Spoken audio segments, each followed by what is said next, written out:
Beredar hoaks SPBU tutup seminggu, narasi hendak memfitnah Pertamina dan menuding Ahok, ditulis oleh Widodo SP di seaword.com. Halo, selamat menyaksikan channel Tanda Seru.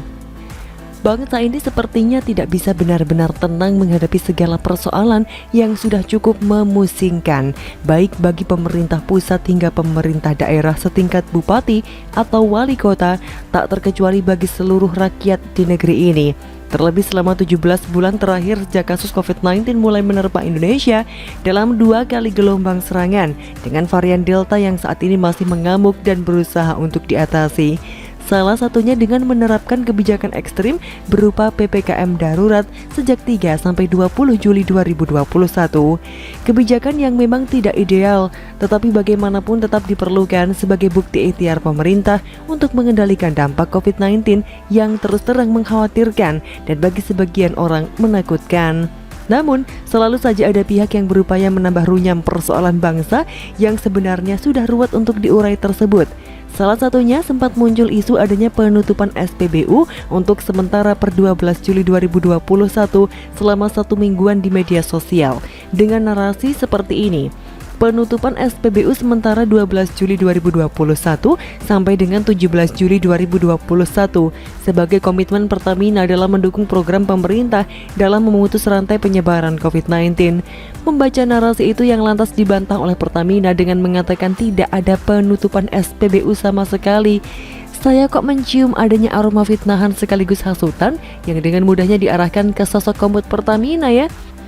Silahkan baca dulu bantahan dari Pertamina berikut ini. Seluruh SPBU dan agen LPG masih beroperasi dan melayani masyarakat dengan normal. Stok BBM dan LPG pun masih aman dan masih mencukupi bila diperlukan penambahan selama masa PPKM atau pembatasan kegiatan. Jelas PJS Corporate Secretary PT Pertamina Patra Niaga SH CNT PT Pertamina Persero Irto Ginting. Kembali ke soal tudingan kepada komut Pertamina. Apakah ini sekedar kekhawatiran yang berlebihan? Rasanya tidak. Kalau kita masih mampu mengingat kelakuan para musuh Ahok sejak beliau dicalonkan sebagai cawagup dari Joko Widodo pada Pilkada DKI Jakarta 2012 sampai hari ini. Seandainya tiupan dan kipasan isu ngawur itu berhasil, lalu masyarakat berdesak-desakan membeli BBM yang akan menimbulkan kerumunan, yang bisa memicu bertambahnya kasus COVID-19 di mana-mana, siapa yang akan dibikin repot, lalu akan dituding sebagai biang keroknya? Ya jelas Pertamina secara korporasi, lalu tudingan dilanjutkan kepada jajaran pemimpin di sana, termasuk Ahok sebagai komut. Betul? Kalau kita cermati pula ada kalimat yang cukup halus pada narasi hoax di atas yang mungkin bisa mengecoh pembaca yang cenderung lugu, mudah percaya tapi sekaligus mudah panik, tepatnya pada kalimat sebagai komitmen Pertamina dalam mendukung program pemerintah dalam memutus rantai penyebaran COVID-19. Bahasanya keren juga, tapi menjebak bagi pembaca yang tidak waspada dan mudah percaya. Apakah ada yang begitu? Loh, gak cuma ada tapi banyak. Miris dan menyedihkan tapi kudu diakui masih butuh kerja keras untuk mencerdaskan kaum yang modal seperti ini. Perlukah diproses hukum bagi pelakunya? Bagi saya pertanyaan itu hanya punya satu jawaban. Harus. Alasannya demi menimbulkan efek jera dan menjadi peringatan bagi yang lain. Karena sudah terlalu sering kita direpotkan oleh berita-berita hoax dan mengandung hasutan semacam itu. Narasi-narasi semacam ini saya prediksi akan terus berlangsung selama era media sosial masih ada.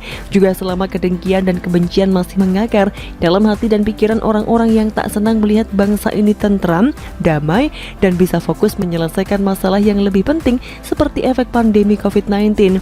Kita juga berharap agar Menkominfo terus memikirkan cara-cara yang dapat menjadi terobosan dalam menangkal setiap upaya hasutan, fitnah, dan provokasi demi kebaikan dan ketentraman bersama.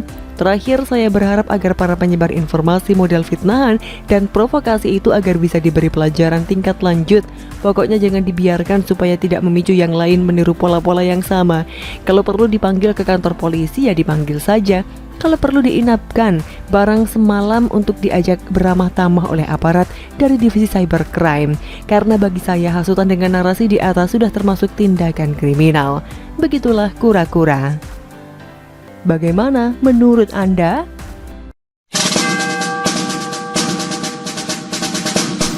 Ganjar itu tak butuh pencitraan. Begini penjelasannya, ditulis oleh Anto Cahaya di seworld.com. Halo, selamat menyaksikan informasi dari channel Tanda Seru. Ganjar Pranowo Gubernur Jawa Tengah saat ini tengah menjadi sorotan banyak pihak, terutama sepak terjang sang gubernur dalam setiap kegiatannya. Jadi kembang lambe media, tokoh politik, pengamat, dan masyarakat. Rasanya wajar mengingat yang bersangkutan menjadi salah satu figur yang masuk radar bursa calon presiden Republik Indonesia tahun 2024-2029. Ganjar adalah satu di antara tokoh atau pejabat yang berpotensi menggantikan Jokowi di tahun 2024. Secara elektabilitas terbilang bagus. Semula sejak maraknya beberapa lembaga survei merilis hasil survei antara bulan Oktober 2020 sampai dengan Juli 2021, nama Ganjar bertahan di 3 besar. Bahkan yang mengejutkan, ia dalam beberapa bulan terakhir ini namanya cenderung mendominasi, nangkring di posisi puncak hasil survei. Artinya ada tren kenaikan atau bisa juga dominasi tokoh lain yang sedang melemah. Pemilihan presiden memang masih cukup lama, tapi masyarakat sudah banyak yang kasak-kusuk mendukung calon mereka secara terbuka, termasuk dukungan ke Ganjar Pranowo. Sedang Ganjar sendiri harus menyelesaikan tugasnya sebagai Gubernur Jawa Tengah hingga tahun 2023. Dan belakangan ini setiap gerak-gerik Ganjar Pranowo kian santer menjadi sorotan media dan juga perbincangan netizen di tengah kegiatannya dalam memerangi COVID-19 yang sedang menggila di wilayahnya. Ada yang mendoakan, ada pula yang memuji, tak sedikit pula yang nyinyir. Namanya juga warga plus 62.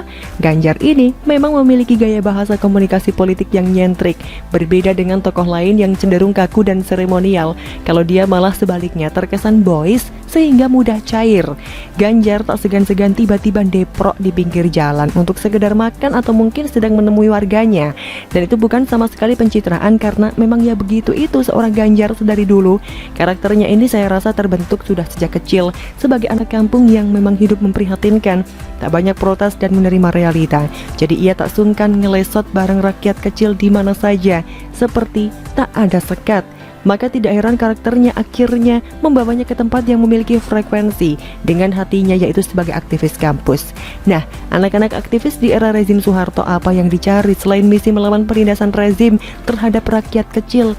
Jadi jangan samakan dengan anak aktivis zaman sekarang yang terlihat tajir diopeni bohir. Zaman dulu sudah pasti kere-kere.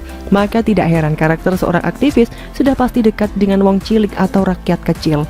Anak-anak aktivis itu biasa hidup serba dalam kekurangan. Mereka idealis memperjuangkan kepentingan masyarakat. Anak aktivis zaman dulu pakaian kumal, rambut biasanya gondrong, jauh dari kesan rapi. Kalau sedang ngopi bisa segelas bertiga, bahkan lebih, atau makan kadang bareng-bareng juga. Selengean tapi bertanggung jawab, memiliki solidaritas yang tinggi. Saking tingginya, baju atau jaket bisa gantian pakainya buat sekedar gaya atau ngapel gebetan. Hal-hal seperti di atas kecil kemungkinan akan kita temui di diri Prabowo, Anies, Sandi, Emil, Puan, Airlangga, Erik atau AHY. Mereka ketika lahir ke dunia, orang tuanya mungkin sudah berpunya, cukup mapan, bahkan ada yang sudah terbilang kaya raya. Jadi kalau ada yang mengatakan Ganjar saat bertemu warga di emperan toko atau makan di sembarang tempat, yaitu bukan pencitraan kali, karena ya memang sedari kecil, remaja hingga dewasa, kehidupannya tak jauh dari itu. Bahkan saat menjadi pejabat sekalipun ya gaya Ganjar dari dulu begitu juga. Jadi bukan karena biar dapat simpati masyarakat atau apa, karena pada dasarnya Ganjar tidak butuh pencitraan. Itu sudah alami mengalir dan menyatu dalam jiwa dan raganya. Justru kalau tokoh lain yang tiba-tiba ngelesot atau deprok berbaur dengan rakyat, itu yang justru patut dicurigai sebagai acting alias pencitraan diri yang ekstrim. Sebab mereka jiwanya bukan seperti itu dan tidak pernah ditempa kondisi yang miskin papa. Seperti halnya Ganjar kecil, orang tuanya sampai terusir dari rumah sendiri dan cari kontrakan ke sana kemari. Seorang pemimpin yang lahir dari rakyat kecil dan sudah terbiasa hidup sengsara biasanya lebih peka terhadap penderitaan rakyatnya. Dan saya Ganjar selama 2 periode kepemimpinannya sebagai pejabat tidak kehilangan jati dirinya tersebut. Hanya disayangkan Ganjar Pranowo oleh partainya sendiri, PDIP, bukan bintang tapi penghalang bagi kader PDIP lainnya yang berambisi duduk di singgasana. Bagaimana Anda?